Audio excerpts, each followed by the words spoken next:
Our defense has evolved throughout the course of the year, but it still comes down to beginning with a paint-first mindset and building your defense from the inside out. And we've developed a scheme that hopefully intelligently keeps our length at the basket, challenges our group of any size to put their body in front of the ball when it comes to the basket and cover all threats: rollers, drivers, back cutters, offensive rebounders, any threat like that.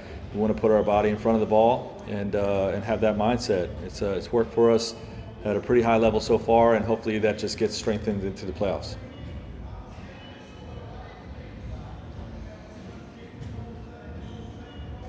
Hey Frank, it's Kyle. Kyle.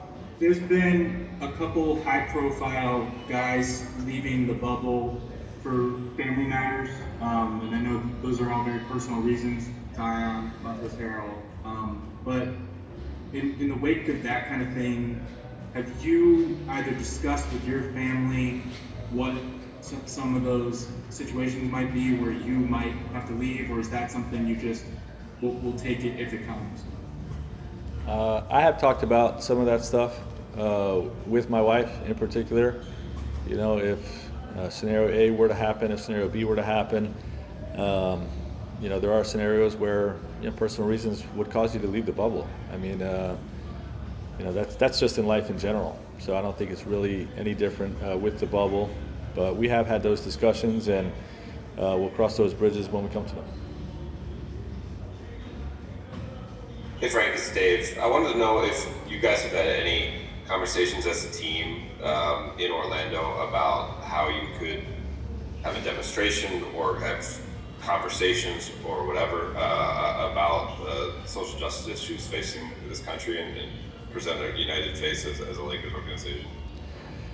Well, when the movement began, we had some conversations like that. We haven't furthered them in terms of any potential demonstrations yet, but I do anticipate having those types of conversations before we get going and playing games. Thanks, Frank.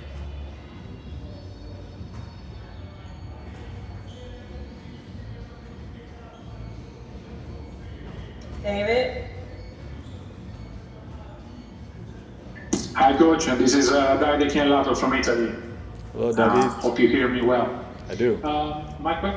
My question is about the league deciding to, considering only the games you played before the lockdown for the awards.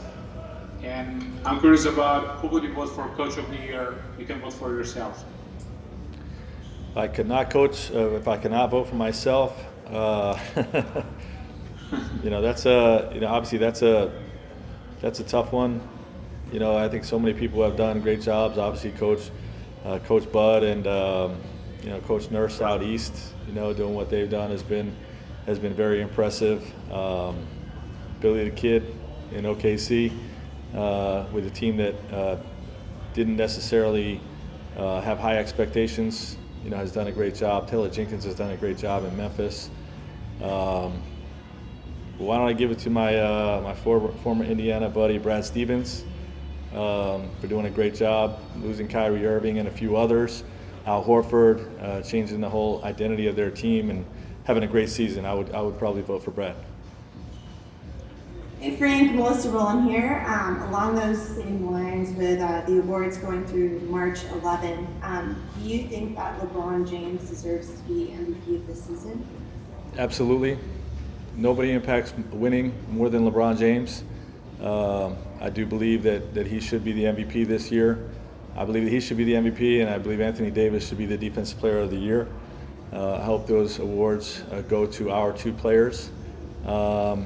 That's not to take anything away from some of the other candidates, but for what LeBron means to our team, even before the season begins, when the roster is being put together with the number of guys that are on the Lakers because LeBron James is here and want to play with him, I think it starts there.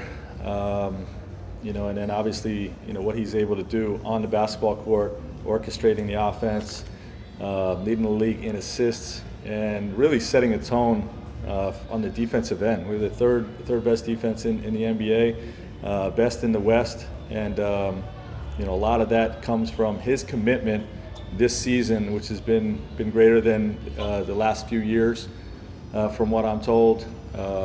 Has really, you know, set us apart in terms of being the best record currently in the Western Conference. And like I said, I'm hopeful those 2 awards go to those 2 players.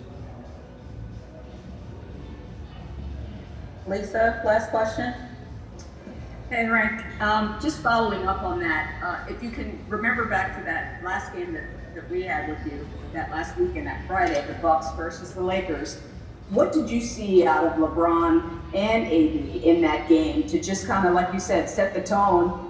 Of course, awards aren't won in a single game, but what did you see out of both of your guys that kind of make your point, what you just said about you think your guys should deserve those awards?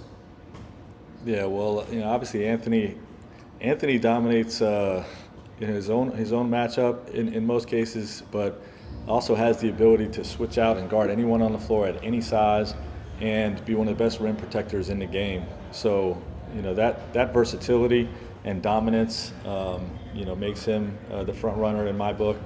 And you know, in that weekend, you know, LeBron took the toughest assignment in both games. He guarded Kawhi in the Clipper game and did a great job with him there, and then he guarded Giannis in the Bucks game when AD was in foul trouble, and did a great job in those 2 situations. So, you know, if you're looking at what he was able to do on the defensive end, combined with the dominance that he exhibits, you know, with not just scoring the ball, assisting the ball, but orchestrating our offense, leading us on the break. You know, I think that weekend was probably a great indicator or a great measuring stick to those 2 awards.